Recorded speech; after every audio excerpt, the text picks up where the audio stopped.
نبی پاک صلی اللہ علیہ وسلم کی حدیث ہے مسلم میں طبرانی میں، حضور نے فرمایا آؤ میں تمہیں پچھلے زمانے کے ایک ایماندار نوخیز ولی اللہ کی بات سناؤں۔ پچھلے زمانے حضور نے فرمایا پچھلے زمانے میں ایک بادشاہ جادو کے زور پہ حکومت کرتا تھا۔ جب وہ ایک جادوگر اس نے رکھا ہوا تھا تو جادوگر اس کو جادو بتاتا، وہ جادو کے زور پر حکومت کرتا۔ جادوگر بوڑھا ہو گیا تو کہنے لگا بادشاہ کو نوجوان میرے پاس بھیج دے، اب میں بوڑھا ہو گیا ہوں، میرا پتہ کوئی نہیں کب مر جاؤں۔ ایک نوجوان کی ڈیوٹی لگائی، بڑا زیرک سمجھدار، اپنے رعایا میں سے چن کے جو ذہین فطرت مزاج بچہ تھا وہ اس نے لگایا۔ اللہ کے محبوب علیہ الصلوۃ والسلام فرماتے ہیں بچہ جادو سیکھنے لگا، وقت گزرنے لگا۔ بچہ جب جادو سیکھنے جاتا تو رستے میں ایک راہب بھی تھا جو انجیل جانتا تھا، وہ اللہ اللہ سکھاتا، لوگوں کو حضرت عیسیٰ علیہ السلام کی تعلیمات سے آگاہ کرتا۔ اس نے دیکھا کہ یہاں بھی لوگ اکٹھے ہیں تو وہ بچہ اس راہب کے پاس بھی اٹھنے بیٹھنے لگا۔ اب جب اس کے ساتھ اس کی گفتگو بڑھنے لگی تو اس کو باتوں میں لذت آنے لگی۔ اس نے راہب نے پوچھا کہ تو کون ہے اور کس طرح سے آیا ہے، کیا تیرا معاملہ ہے؟ اس نے کہا جی میں جادو سیکھنے جاتا ہوں، آپ کی باتیں مجھے بڑی اچھی لگتی ہیں۔ اس نے کہا دین سیکھ، جادو سیکھنے والے کافر ہو جاتے ہیں، قرآن و دین سیکھنے والوں کو اللہ کامل ایمان عطا فرماتا ہے۔ فرمایا یہ سیکھ۔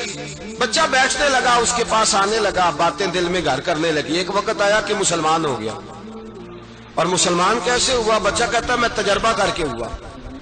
اب میں تھوڑا سا وقت جادوگر کے پاس بھی جاتا اور باقی سارا وقت وہاں بیٹھتا۔ میں ایک دن جا رہا تھا تو رستے میں اژدہا تھا، بہت بڑا سانپ تھا، رستہ روک کے کھڑا تھا۔ یہ حضور نے بیان کی حدیث۔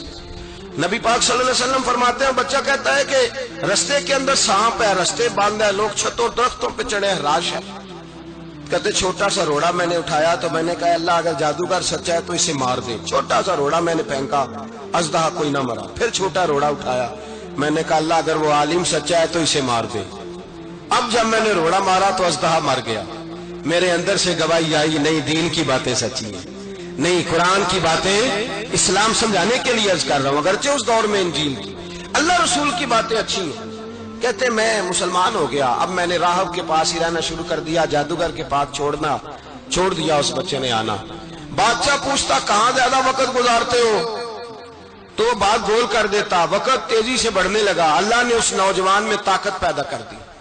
اب وہ اس کے اندر نا اللہ نے توانائی روحانیت پیدا کر دی، یہ بھی جوان ہے، 14-15 سال عمر ہے۔ اللہ نے اب جو بیمار بھی آتا وہ دعا کرتا تو اللہ صحت عطا کر دیتا، جو بھی آتا۔ بادشاہ کا ایک درباری تھا، بادشاہ کو پنکھا جلتا تھا، وہ اندھا ہو گیا، کوئی ایسی تکلیف آئی کہ نابینا ہو گیا، بڑے علاج کرائے شفا نہیں ہوئی۔ کسی نے اس بچے کا پتہ بتایا کانوں میں، اس کے پاس گیا تو بچہ کہنے لگا شفا تو ہو جائے گی پر کلمہ پڑھنا پڑے گا، مسلمان ہونا پڑے گا، جس پیغمبر کا میں غلام ہوں تجھے بھی بننا پڑے گا، دین پہ عمل کرنا پڑے گا، اللہ شفا دیتا ہے۔ اس نے کہا تو مجھے کلمہ پڑھا، مجھے شفا دے، میں تیار ہوں۔ اس نے کہا شفا تو اللہ دیتا ہے۔ اس نے اللہ تبارک و تعالیٰ کا ذکر کر کے دعا مانگی، یہ مسلم شریف میں حدیث ہے، طبرانی میں موجود ہے۔ اللہ نے اسے شفا دی، اس نے کلمہ پڑھنا شروع کر دیا۔ یہاں ایک نقطہ لکھا ہے ہمارے علماء نے، کہتے ہیں جب اللہ ولایت عطا کرتا ہے نا تو یہ سفید بالوں والے کا حصہ نہیں ہوتی۔ اگر جوانی میں کوئی آدمی توبہ کر کے تصوف کے راستے پہ چلتا ہے تو سب سے زیادہ ولایت اللہ اسے عطا فرماتا ہے، سب سے زیادہ ولایت اس کے پاس ہوتی ہے۔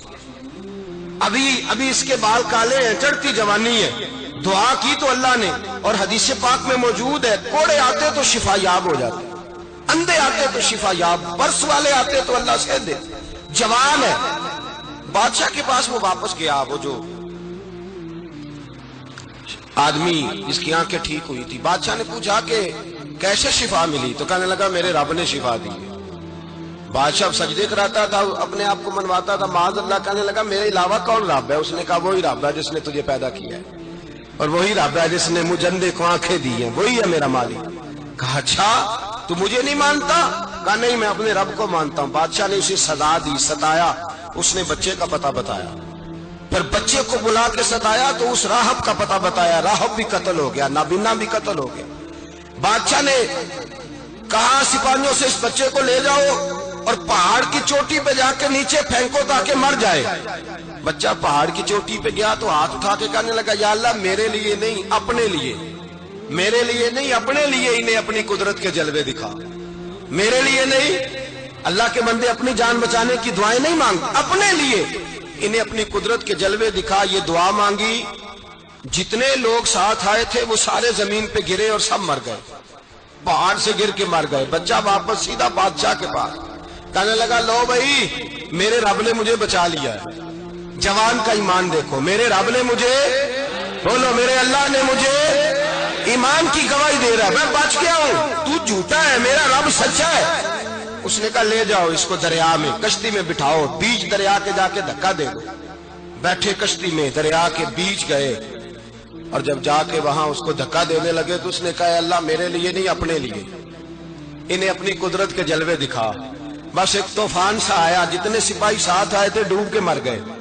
وہ بچہ اٹھا اور سیدھا پھر بادشاہ کے پاس، اسی کے پاس کہنے لگا لو بھائی میرے رب نے مجھے بچا لیا ہے، تیرے پاس آیا ہوں۔ وہ کہنے لگا تو کیا مصیبت میرے گلے پڑ گئی ہے، کیسے جان چھوٹے گی؟ تو بچہ کہنے لگا اگر تو مجھے باندھے درخت کے ساتھ اور سارے ملک کو بلائے، لوگوں کو اکٹھا کرے، پھر تو مجھے تیر مارنا، میں تجھے بتاؤں گا کیسے مارنا ہے، میں مر جاؤں گا۔ اللہ کا بندہ نوجوان ایمان دیکھو، مرنے کے طریقے بتا رہا ہے، میں تجھے بتاؤں گا میں کیسے مروں گا۔ یہ بات کہی، بادشاہ نے سارا مجمع جمع کیا، ملک سارا باہر آ گیا، درخت کے ساتھ باندھ دیا۔ کہنے لگا بھائی لوگوں یہ مجھے مارنا چاہتا تھا، مار نہیں سکا، اب میں اسے بتانے لگا ہوں کہ میں کیسے مروں گا۔ اسے کہو جب تیر مارے تو ساتھ میرے رب کا نام بھی لے، میں اپنے رب کے نام پہ جان دوں گا، ایمان کی پختگی میں اللہ کے نام پر جان دوں گا۔ اسے کہو رب کے نام پہ مارے، مر جاؤں گا۔